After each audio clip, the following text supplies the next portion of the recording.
Assalamu alaikum. This is Shahrukh Mujumdar welcoming you all to the English news from Btv-Chattogram. Let's begin with the headlines. Chief Advisor Professor Muhammad Yunus calls upon for ensuring middleman-free system for sending manpower abroad.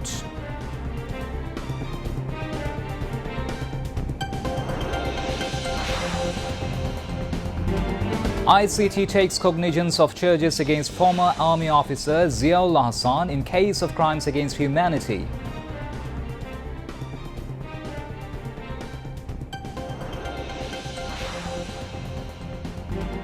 Election Commission calls for equal opportunities for candidates in media during election campaigns.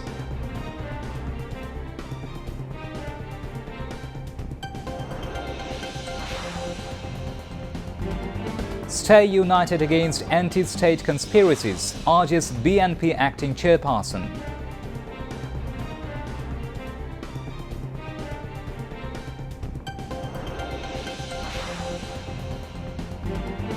Chattogram Liberation Day today, as it was liberated day after victory of Bangladesh on December 16, 1971.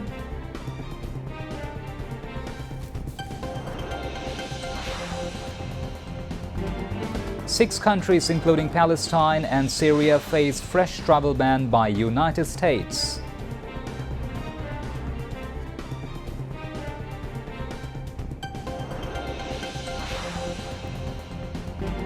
And French star Ousmane Dembélé awarded Best Male Player, while Spain's Aitana Bonmati selected Best Female Player for third time by FIFA.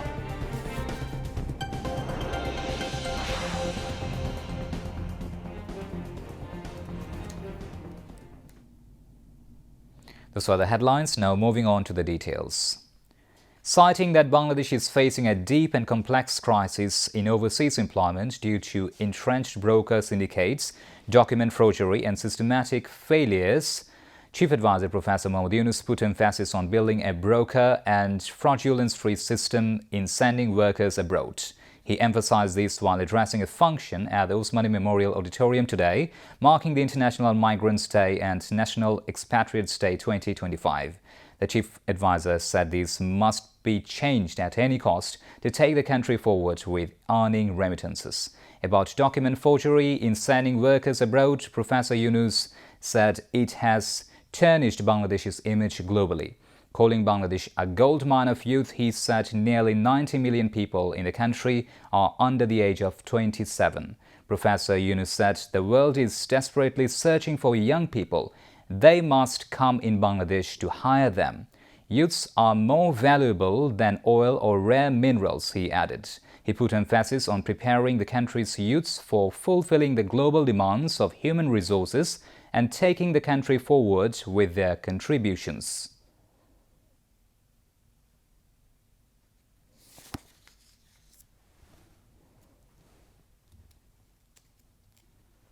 দালাল যে কিভাবে মানুষকে ঠকায় গ্রামে গঞ্জে প্রতি জায়গায়,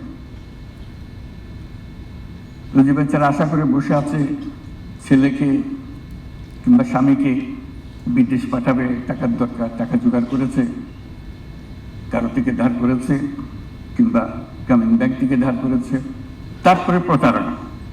এই বিদেশ যাওয়াটা দালাল আর প্রতারণার সঙ্গে সাংঘাতিক রকমভাবে যুক্ত। এক থেকে মুক্ত না হওয়া পর্যন্ত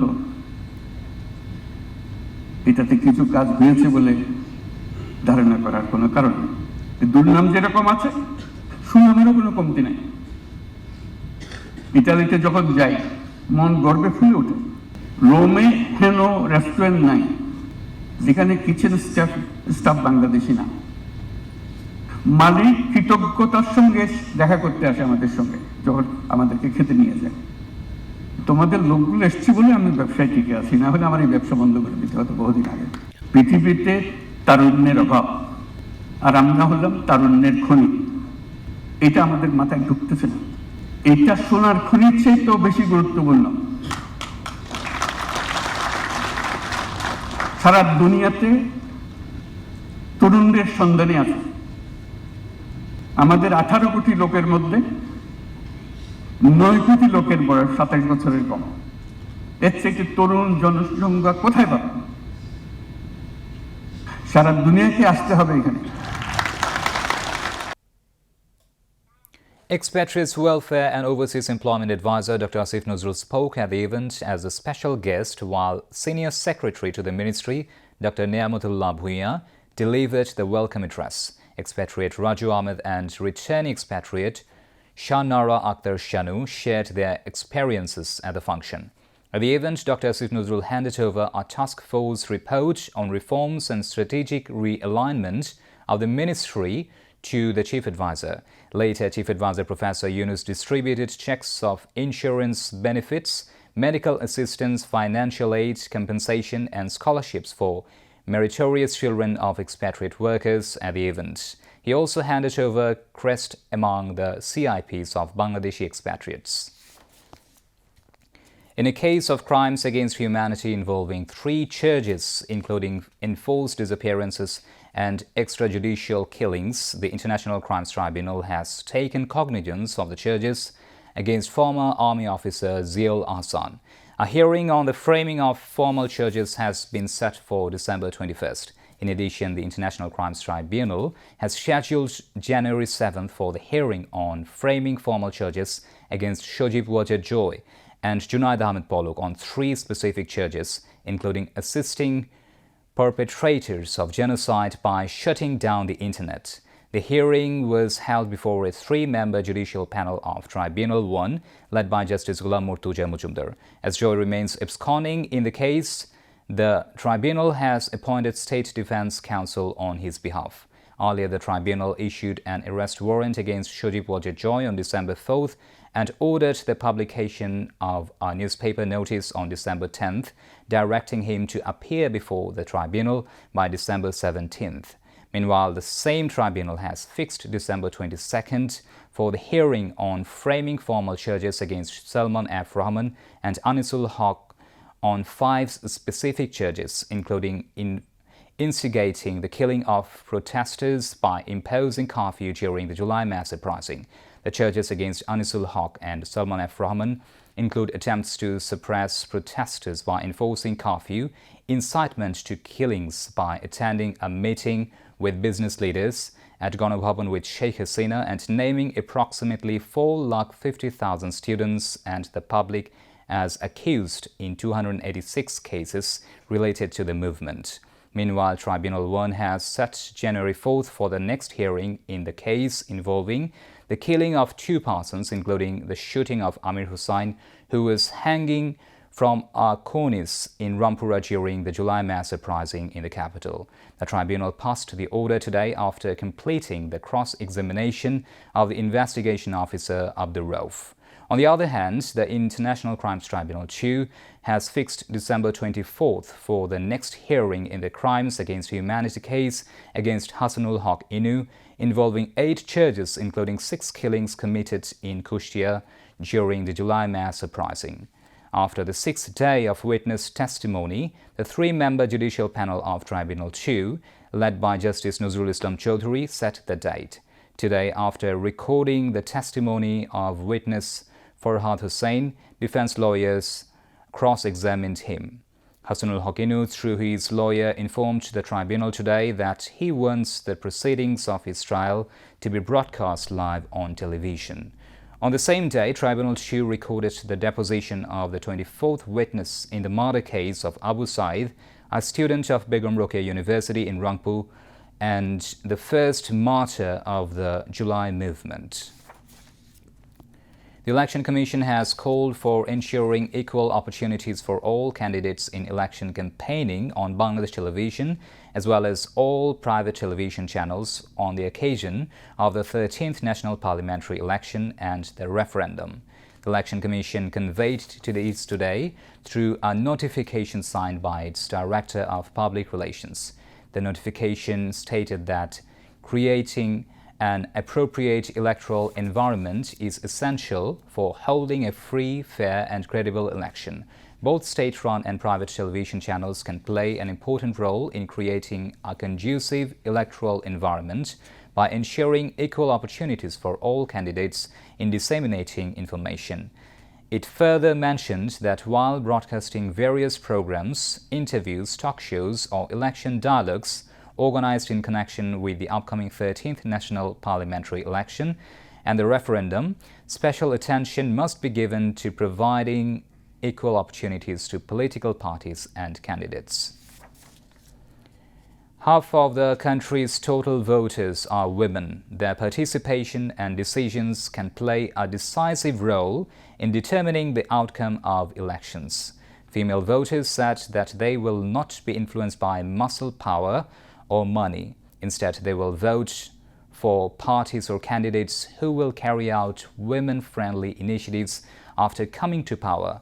At the same time, they have called for a safe and obstacle-free environment to cast their votes.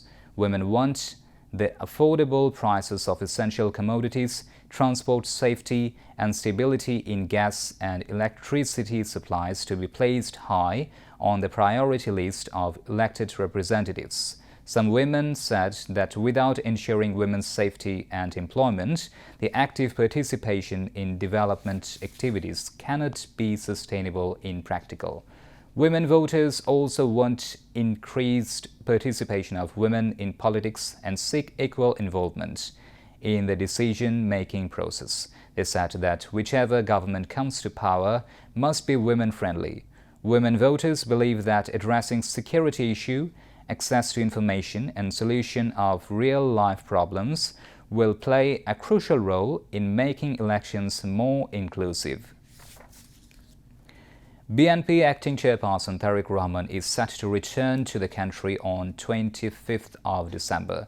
He made the announcement on Tuesday while addressing a discussion in London organized by the UK BNP marking the Great Victory Day. Tariq Rahman said the achievements of the 2024 mass uprising do not belong to any single party. Rather, these achievements are the result of the long struggle of the people of Bangladesh.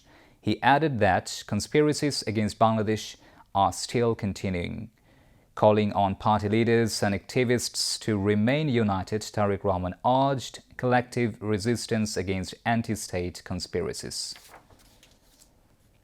Chattogram District Administration has organized a discussion meeting to observe Chattogram Free Day in the conference room of the city's Circuit House. Deputy Commissioner Muhammad Jahidul Islam Mia presided over, while Divisional Commissioner Dr. Muhammad Ziauddin was present as the chief guest. Among others, CMP Additional Commissioner Wahidul Haq Chaudhry, Additional DIG of Chattogram Range Police Muhammad Nazimul Haq, and Additional Superintendent of Police Muhammad Sirajul Islam addressed the occasion. At that time, valiant freedom fighters recounted tales of their direct confrontations, guerrilla warfare, and various organizational activities against the Pakistani occupation forces from the Great War of Liberation in 1971, noting that although Bangladesh achieved victory on December 16th, Chattogram was officially freed from the clutches of the Pakistani occupying forces on December 17th. All physical organs of Inqilab Moncho spokesperson Sharif Osman Hadi, who is undergoing treatment in Singapore, are functioning except for his brain. However, surgery is required to activate his brain, and for that, his physical condition must become stable first. This information was shared today at noon in a post published on the official Facebook page of Inqilab Moncho. Providing the latest update on Osman Hadi's condition, the post said, "We are waiting for his health to stabilize. To prepare him for surgery, his body must be fully stabilized first. The treatment may take place in Singapore or England. Surgery is required to activate the brain," the post further stated. At present, the main goal is to re-establish the connection between the body and the brain. All other organs apart from the brain are active. His family has requested special prayers for Hadi. Now international news.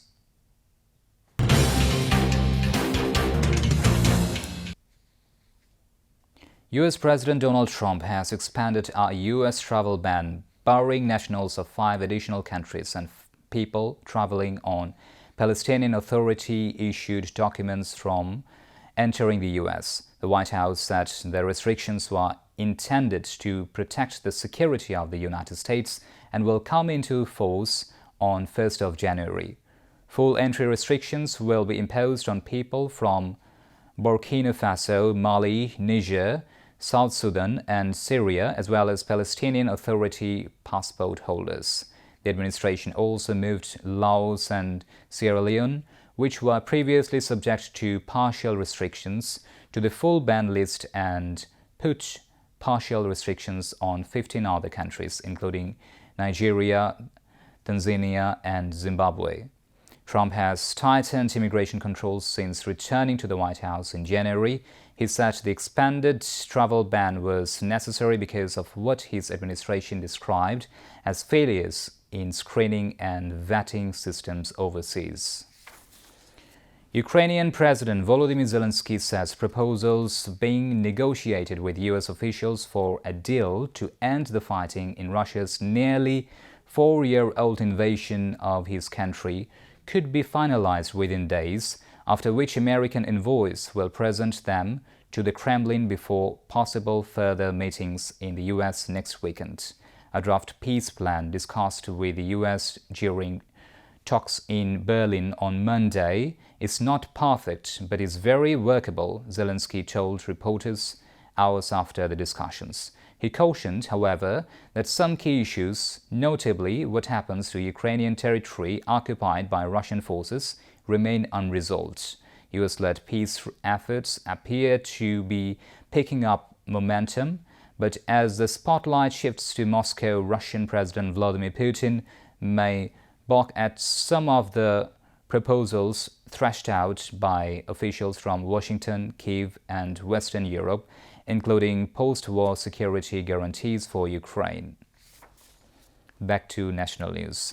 A discussion meeting on the occasion of Almond Collection 2025-26 at the initiative of the District Administration and the Food Department was held in Chattogram. Food Secretary Mohammad Firuz Sharkar was the chief guest in the meeting at local circuit house. He said the deadline for almond collection has been set till December 31st.